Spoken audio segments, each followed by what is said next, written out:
Bom dia a todos. Bom dia, Marisa. Obrigado pelo convite, uma vez mais, e pela oportunidade da gente estar aqui. Bom dia, meu pai e minha mãe. Beijo grande para vocês aí em Ribeirão Preto.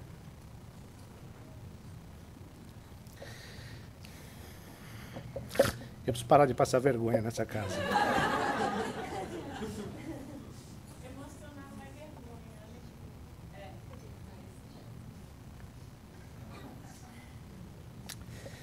Nós temos um problema com o contrato da aula de domingo. Porque esse contrato não passou pela minha advogada.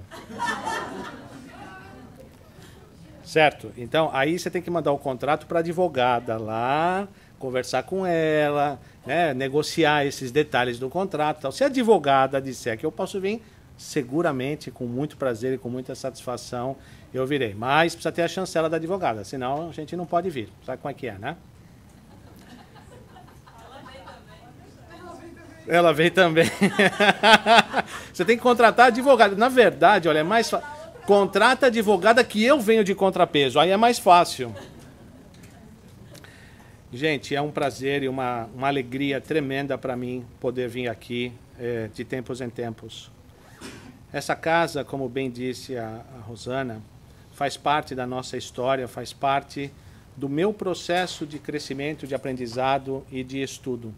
Então, toda vez que eu venho aqui, eu me reenergizo pelo carinho pela qual eu sou recebido, pelo carinho que vocês têm para conosco, pelas energias que a gente recolhe, pelos amigos de longas datas e de longas encarnações que a gente revê aqui.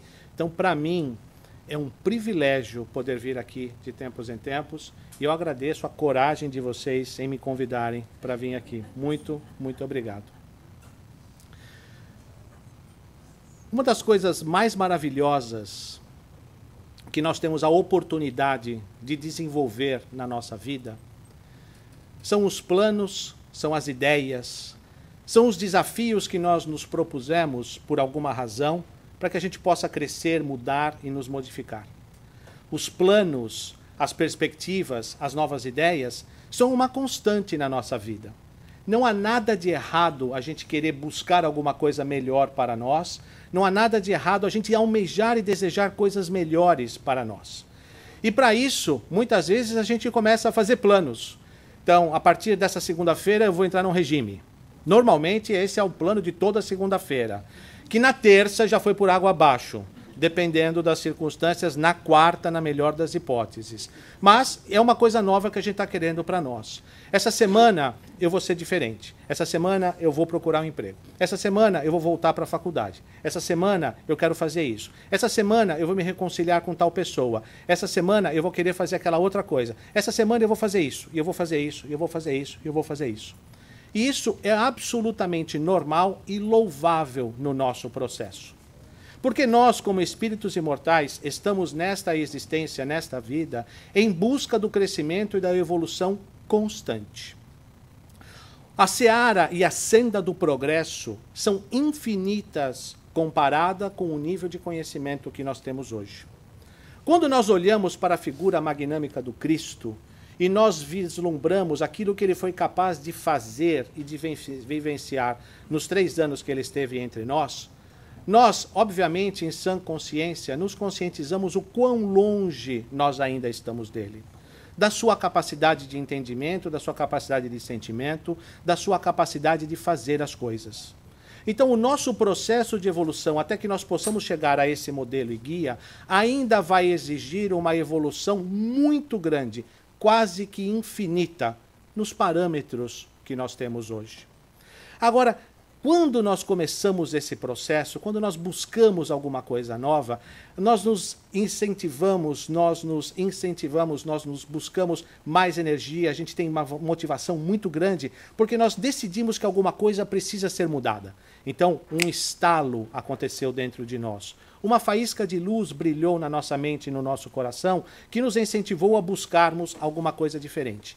E novos planos são feitos, novas perspectivas. Então eu vou procurar, vou voltar para a escola, eu quero terminar o meu curso, vou voltar para o college, porque assim eu vou ser obrigado a você ter a possibilidade de procurar um trabalho melhor para mim mesmo. Nós vamos conseguir fazer isso, fazer aquilo outro. E a gente começa a planejar a nossa vida na busca da felicidade.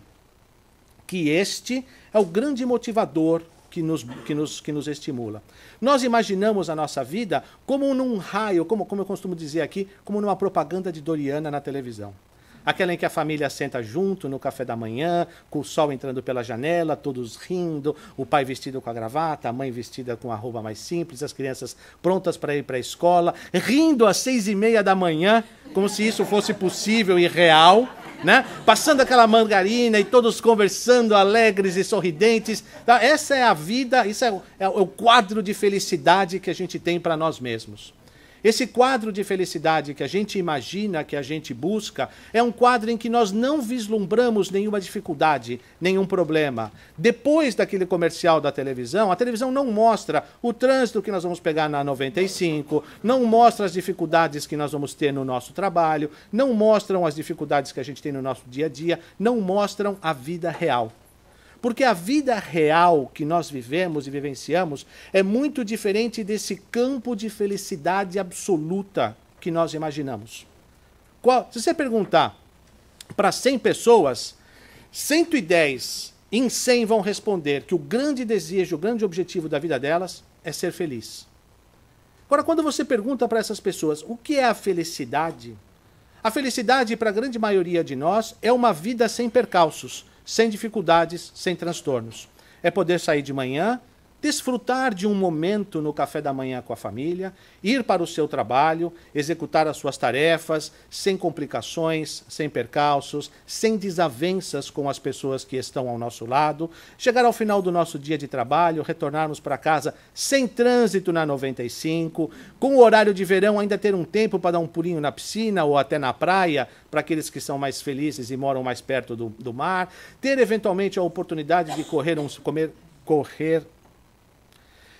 pegar um cineminha com a sua família, com a sua cara metade, esse tipo de coisa, no final de semana fazer uma viagem. Isso é o que nós imaginamos para nós. Isso é o que a gente pensa como uma vida ideal.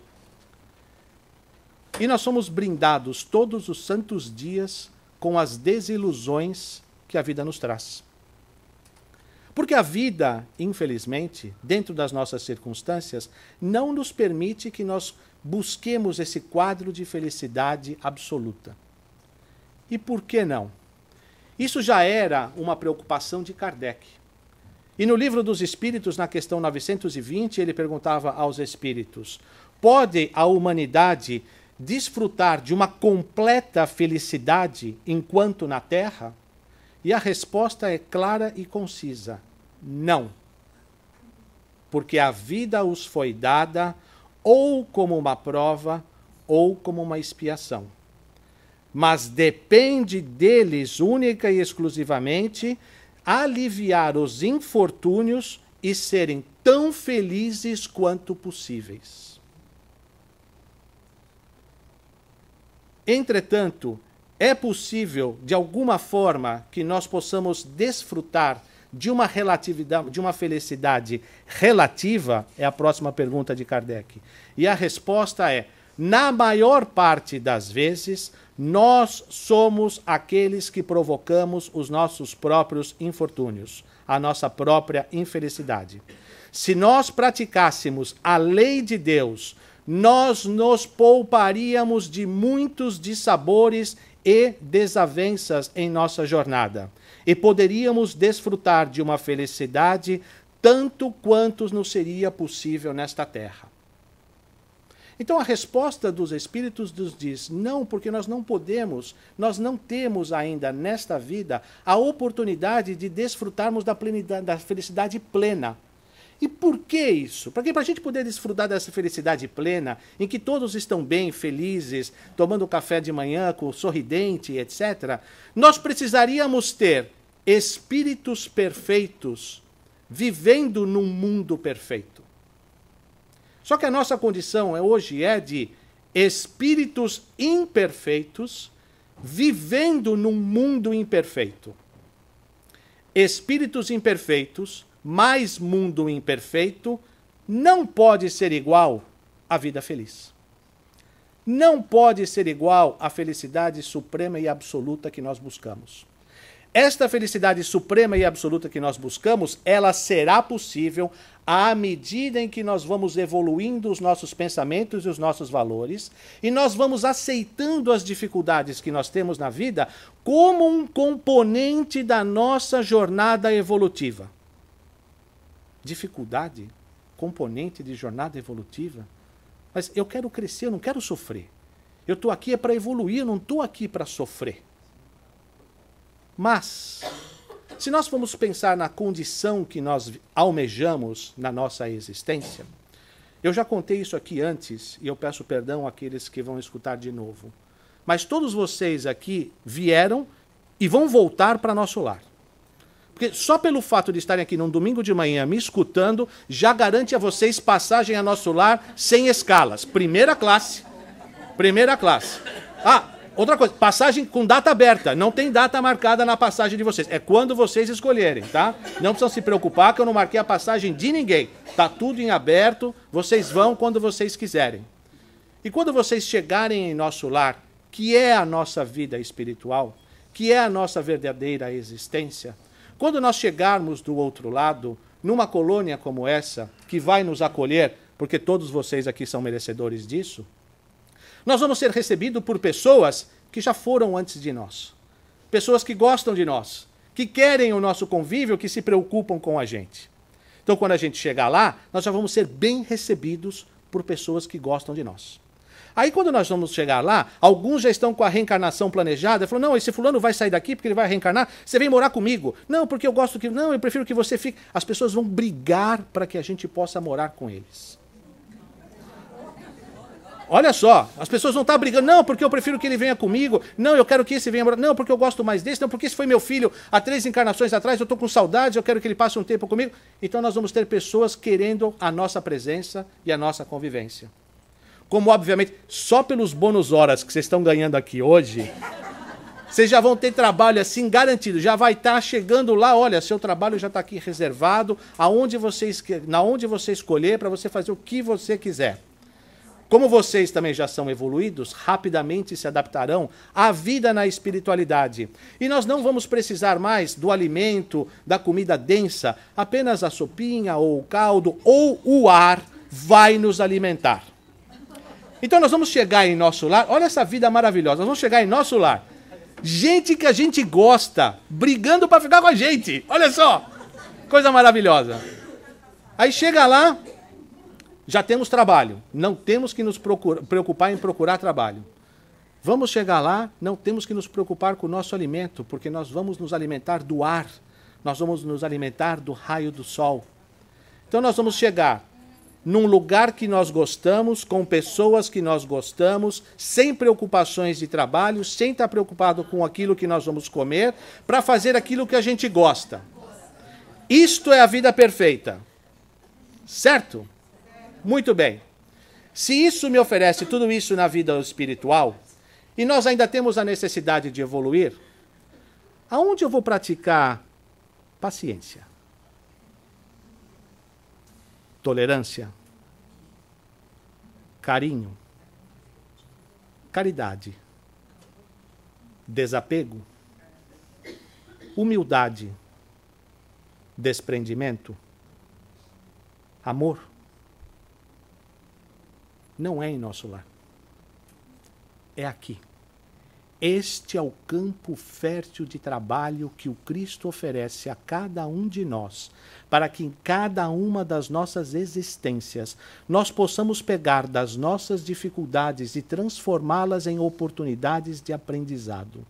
É no convívio diário e constante com os nossos cônjuges, familiares, co-trabalhadores, pessoas que convivem conosco. É no convívio diário com estas pessoas que nós vamos aparando as nossas arestas, que nós vamos limando as nossas imperfeições, que nós vamos lapidando o diamante bruto que nós somos no contato, no atrito destas relações. É neste ambiente que nós precisamos estar inseridos para que, através das experiências doídas da vida, nós possamos buscar a evolução de sentimentos, que é a evolução que o Cristo espera de nós.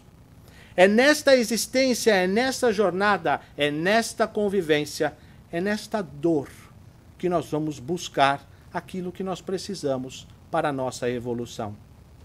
Não que a Terra não seja fadada em um dia muito próximo a ser um mundo de regeneração, um mundo feliz, um mundo ditoso e perfeito. Mas para isso, não é a Terra que vai mudar para chegar nesse estágio. Somos nós que mudaremos e faremos com que as novas sociedades do futuro sejam da forma como nós imaginamos. Se nós estamos esperando que a Terra mude para que nós mudemos, nós estamos no lugar errado, no momento errado. Para que nós possamos colaborar no momento de transformação que a Terra pede, nós temos que fazer a nossa parte. Aceitarmos das dificuldades e das convivências que nós temos no nosso dia a dia como formas e elementos do aprendizado que o Pai nos ofertou nesta encarnação. Não tenhamos nenhuma dúvida quanto a isso. Não há erros nos planos de Deus. Estamos exatamente aonde precisamos, da forma que precisamos, para que possamos alcançar as metas que nós mesmos nos propusemos a isso. Mas, como diz Kardec, e como dizem os espíritos, most of the time, na maior parte do tempo, nós somos os próprios artesãos das nossas dificuldades e dos nossos problemas, porque nós não aceitamos as condições que nos são impostas. Se nós praticássemos a lei de Deus, nós evitaríamos a nós mesmos muitos problemas, muitos desconfortos e muitos desafios. Muito bem. Então, se eu praticasse a lei de Deus, eu estaria livre dessas dificuldades? Muito bem. Aonde eu vou buscar essa lei de Deus? Eu vou me matricular agora em Harvard. Vou buscar um LOA, um empréstimo em algum lugar, em alguma instituição, mas que eu preciso descobrir aonde está. Se não está em Harvard, deve estar em Yale. Se não está em Yale, deve estar na Biblioteca do Congresso. Aonde está escrita essa lei de Deus para que a gente possa segui-la, para que a gente possa evitar essas dificuldades? Na verdade, a gente não precisa nem falar inglês para ir atrás dessa lei. Nós não precisamos fazer nenhum malabarismo, nem grandes desavenças, ou procurar grandes dificuldades, ou procurar outras coisas. A lei de Deus, conforme também está escrito no Livro dos Espíritos, e Deus, sabendo que nós seríamos um pouco perdidos nas nossas buscas e nas nossas diligências, Deus colocou essa lei de uma maneira muito mais fácil e muito fácil de a gente encontrar. Na pergunta 621 do Livro dos Espíritos, aonde está escrita a lei de Deus? E a resposta é na consciência. Já que os homens carregam a lei de Deus na sua consciência, por que ainda tem que ser revelada para nós essa lei? Porque nós a esquecemos e não a levamos em consideração. Mas Deus há buscado maneiras de fazer com que essa lei seja revelada a nós de diversas formas e de diversos propósitos. Hoje, os grandes pedagogos analisam e trazem os seus estudos e nos dizem e nos informam que a melhor forma de aprendizado no estágio evolutivo das crianças, principalmente, é quando as crianças ou qualquer outro adulto que esteja numa fase de aprendizado de alguma habilidade nova, é quando essas crianças e essas pessoas manipulam, praticam, põem em ação a sua cadeia de aprendizado. É quando você vai efetivamente e faz os exercícios que você tem que fazer. Então, a melhor forma da gente aprender equação trigonométrica do 2º grau é indo para casa, pegando aquelas folhas brancas de papel ao maço e escrevendo, até entender e aprender. A melhor forma de nós atendermos ou entendermos as reações químicas é quando a gente vai para um laboratório e olha como é que essas reações acontecem. Quando você mistura os elementos, qual é o resultado final? É quando você vai, na prática, fazendo os exercícios repetitivos até que isso se torne um ato da sua consciência. Oscar Schmidt, o grande atleta brasileiro, ganhador da medalha pan-americana aqui mesmo nos Estados Unidos, o campeão da cesta de 3 pontos, ele narra em seu livro que ele passava horas e horas antes e depois dos seus treinos regulares fazendo os arremessos de 3 pontos para que ele pudesse aperfeiçoar a sua arte. E não era assim, vamos pegar uma bola e ficar arremessando. Não, ele vendava os seus olhos.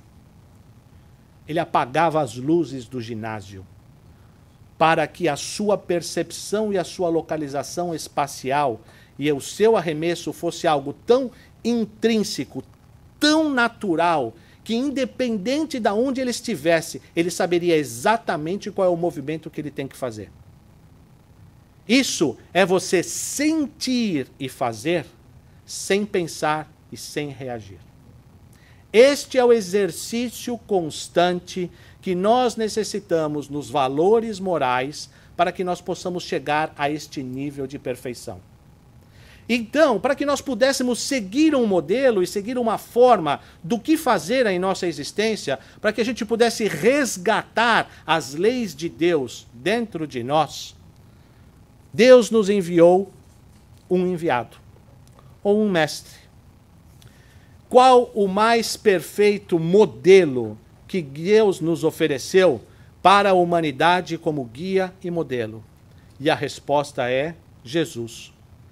Jesus é o mais alto padrão de perfeição moral para a qual a humanidade pode aspirar. Deus ofereceu ele como o mais perfeito modelo, como o mais perfeito exemplo, e a doutrina que ele ensinou como a mais pura expressão das leis de Deus. Ou seja, basta seguir o Mestre. Basta nós seguirmos os passos e os exemplos de Jesus para que nós possamos buscar a existência das leis de Deus dentro de nós e fazermos com que essas leis sejam uma constante nas nossas atitudes e no nosso comportamento diário. Mas como buscar isso? Como entender dessas leis? Porque às vezes é tão difícil, às vezes as dificuldades que a gente passa são tão doloridas, são tão complexas, os nossos questionamentos são tão profundos, as nossas desilusões conosco, com as pessoas e com as situações são tão pesadas que a gente tem até dificuldade de levantar. A gente tem até dificuldade de erguer a cabeça e falar, e agora? O que eu faço? Mas basta para isso nós olharmos e elevarmos o nosso pensamento e o nosso olhar ao Cristo. Olhar a sua vida e o seu exemplo de todas as formas e maneiras para que a gente possa buscar nele sempre a inspiração mais salutar, a inspiração mais divina que nós possamos ter. O Cristo, durante todo o seu trabalho, durante todo o seu reinado, toda a sua existência nessa terra, por todos aqueles que conviveram com ele, ou o viram alguma vez, ou tiveram a oportunidade de trocar algumas ideias, ou um simples olhar com ele, diziam que só a sua presença já era um consolo. Que apenas bastava um raio do seu olhar para que a gente se sentisse fortalecido. Que bastava uma palavra da sua boca, num tom de voz tão meigo, para que a nossa energia se fosse restabelecida, a nossa confiança restabelecida e a nossa alegria voltasse ao nosso viver.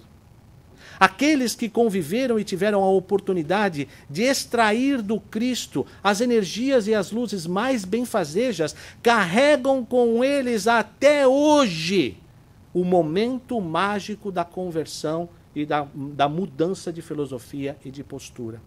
A sua existência toda foi uma existência de consolo, de afago, de amparo, de acolhimento, de ajuda, de consolo. a todos que o buscavam, a todos que o procuravam, em qualquer momento, em qualquer circunstância. Não fazia distinção, não fazia escolhas, atendia a quem o buscava.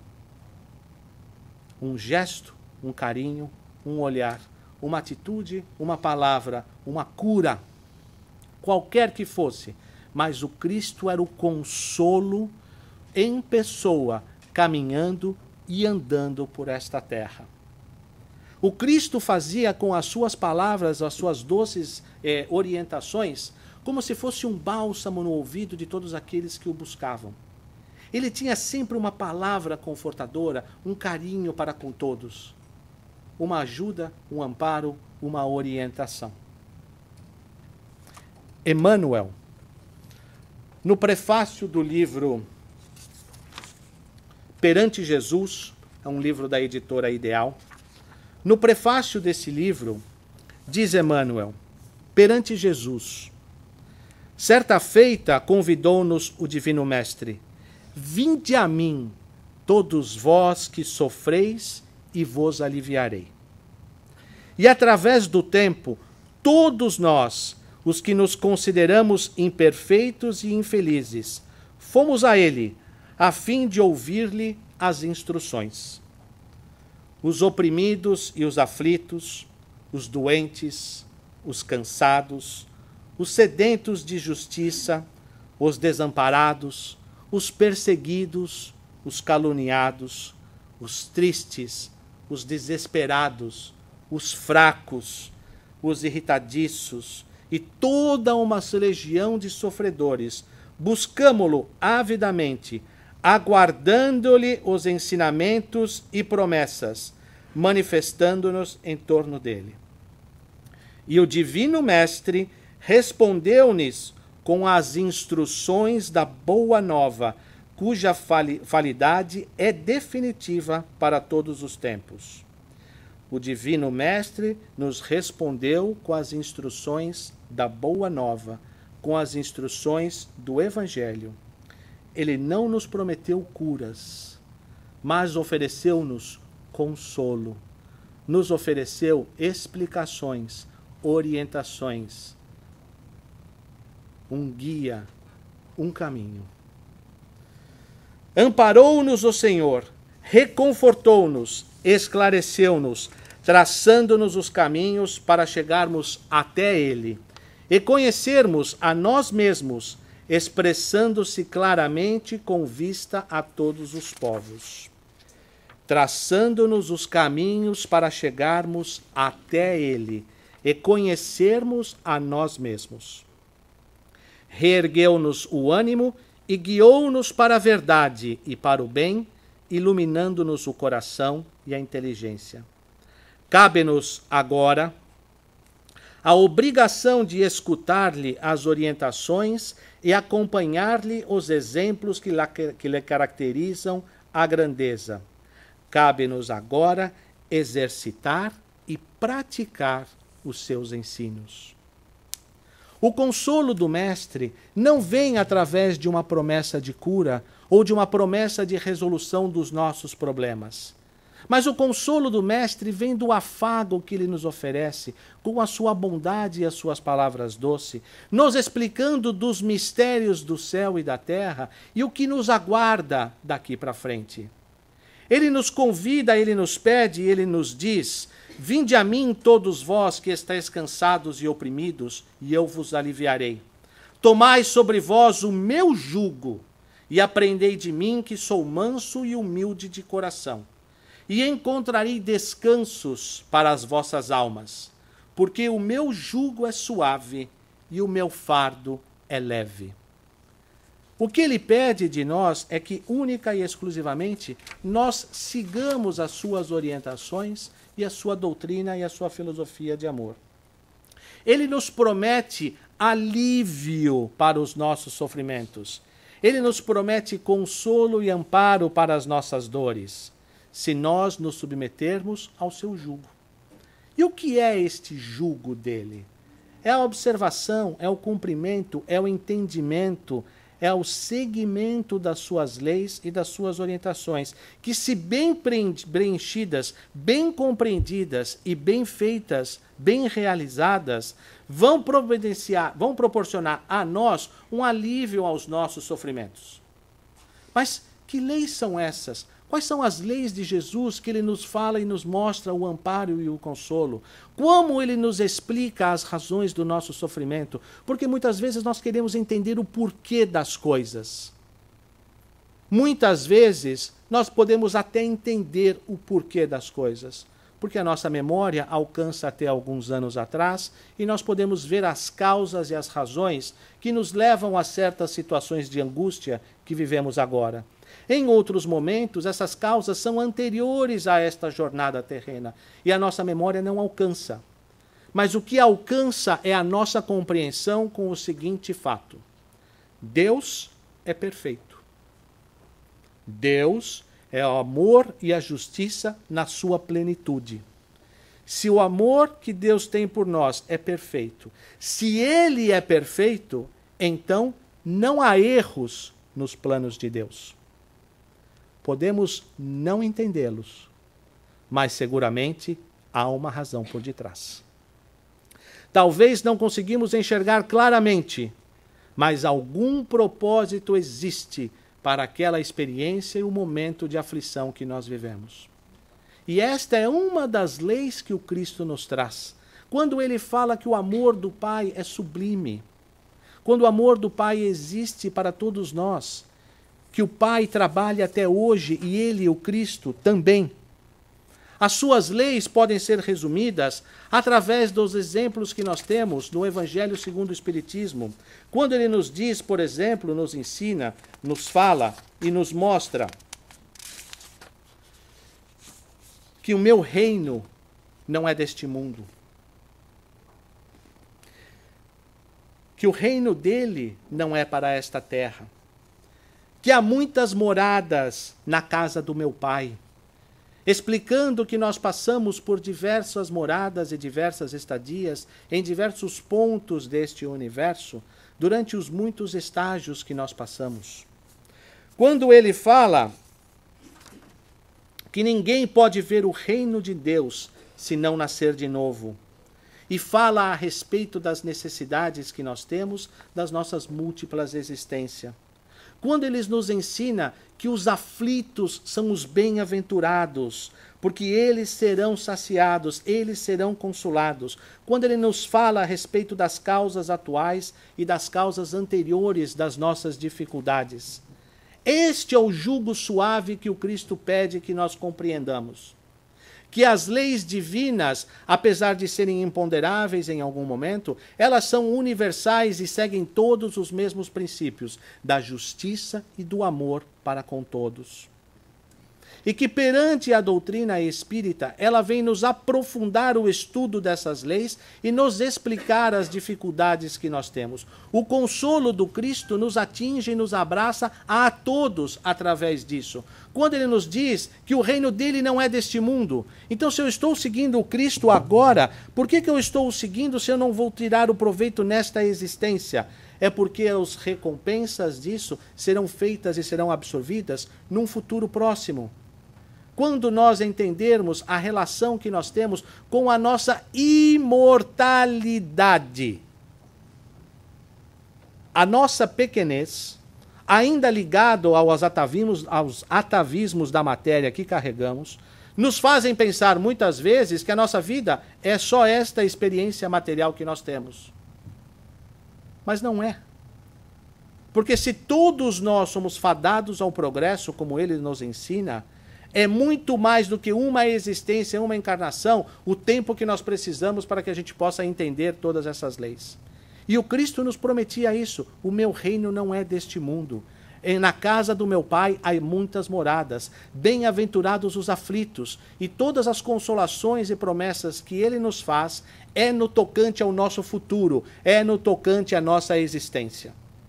Agora, muitos de nós podem imaginar num momento: puxa, mas como é que eu vou acreditar nisso? Qual é a vantagem que eu vou ter? Como é que eu sei que realmente no futuro, em outra vida, em outra encarnação, em outra existência, nós vamos tirar proveitos disso? Como é que eu sei que eu estou evoluindo nesse processo?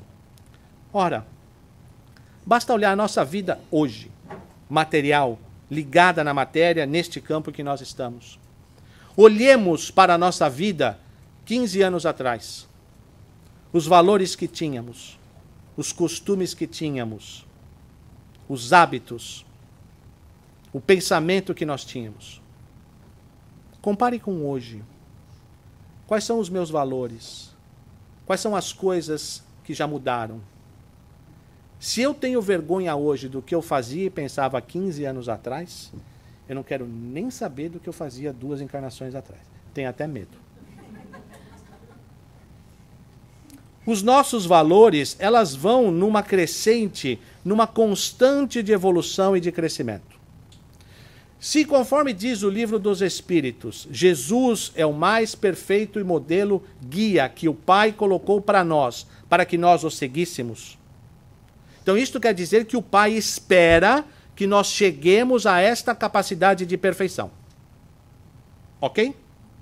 Se o Pai espera isso de nós, e nós nos compararmos hoje ao Cristo, quão distante nós estamos deles? Não. Guardem para vocês. Quão distante nós ainda estamos deste modelo de perfeição? Os próximos 70 anos da nossa jornada nos proporcionariam tempo suficiente para isso?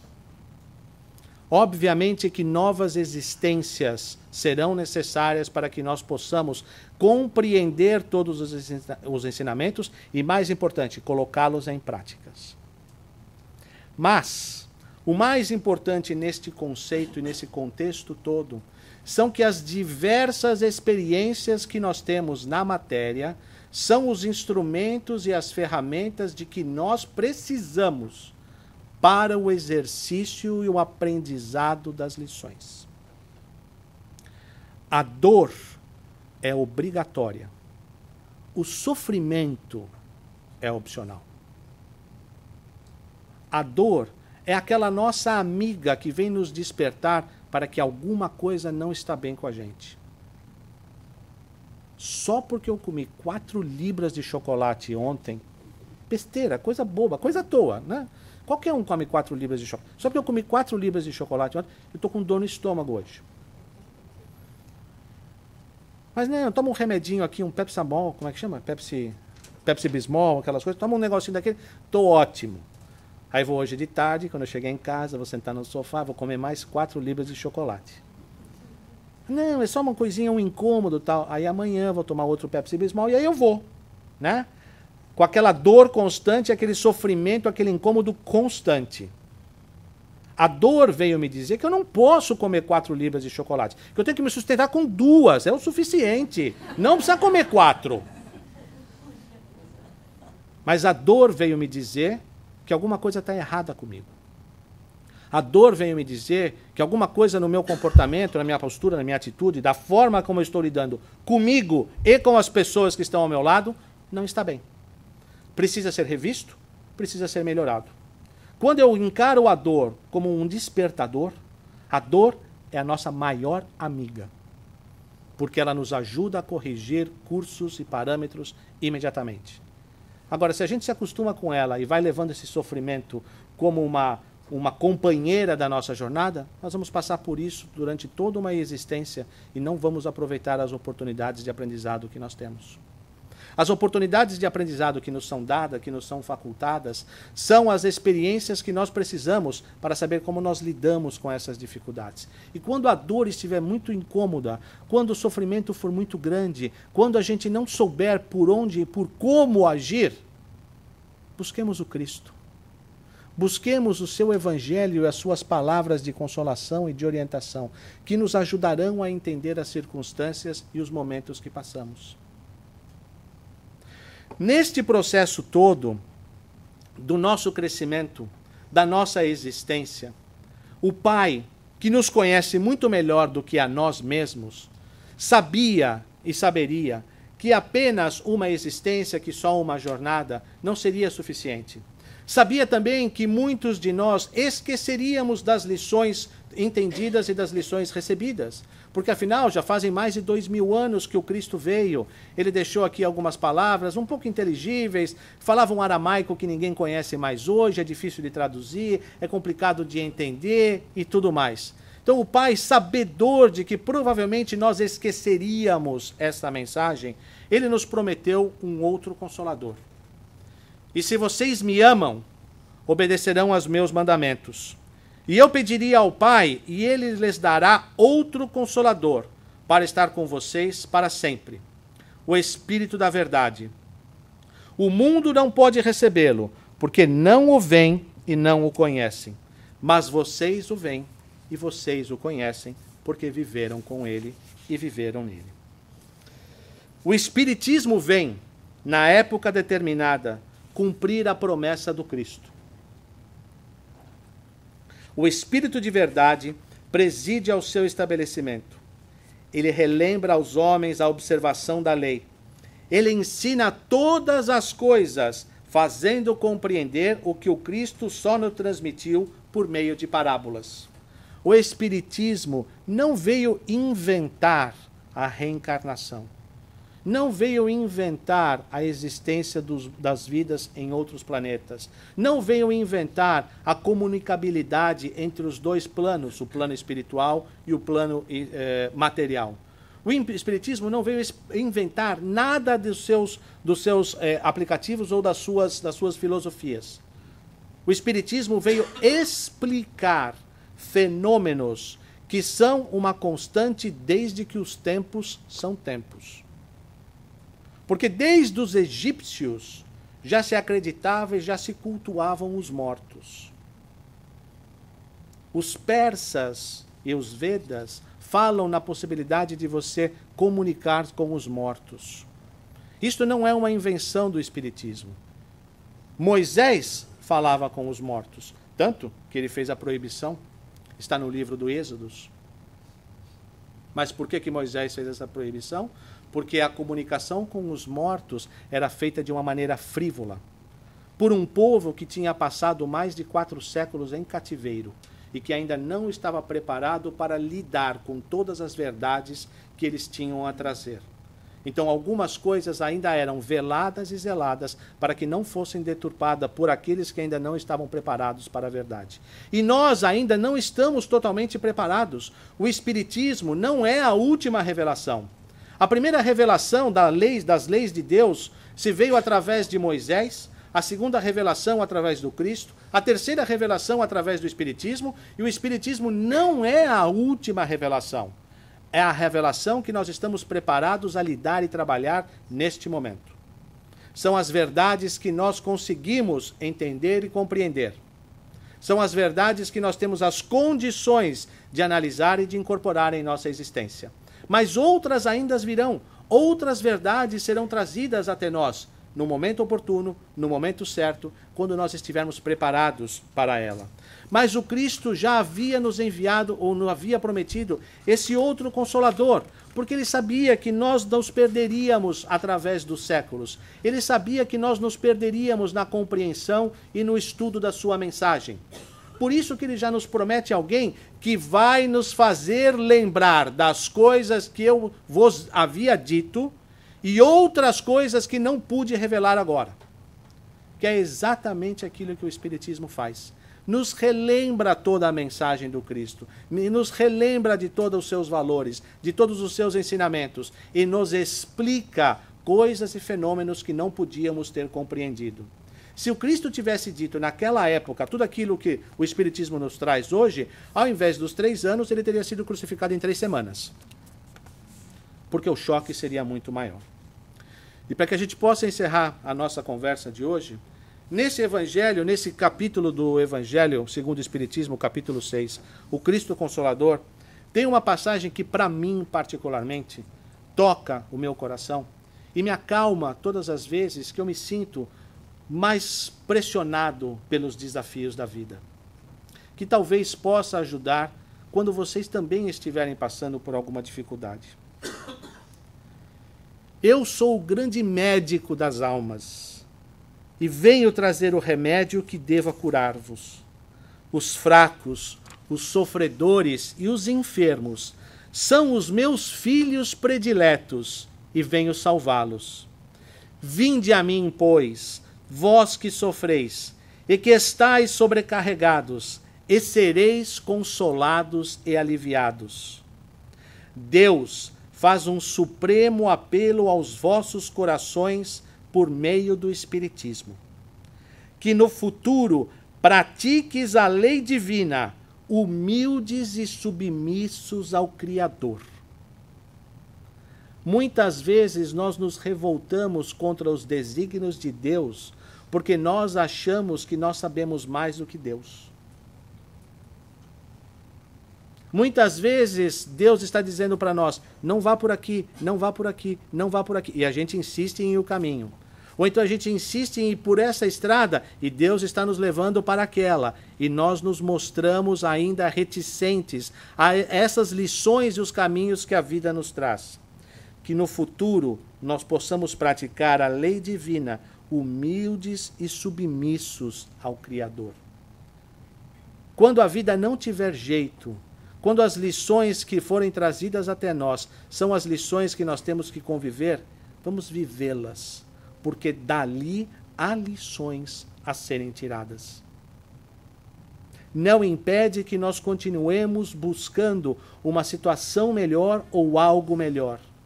Mas não rejeitemos essas experiências, porque dali nós vamos tirar aprendizados importantes para o nosso desenvolvimento. O devotamento e a abnegação são uma prece contínua e encerram um ensinamento profundo. A sabedoria humana reside nestas duas palavras: que todos os espíritos sofredores possam compreender essa verdade, em vez de se revoltarem contra as dores e os sofrimentos morais. Usai, pois, como divisa estas duas palavras, devotamento e abnegação, e sereis fortes, porque elas resumem todos os deveres que a caridade e a humildade vos impõem. O sentimento do dever cumprido vos proporciona a tranquilidade de espírito e a resignação.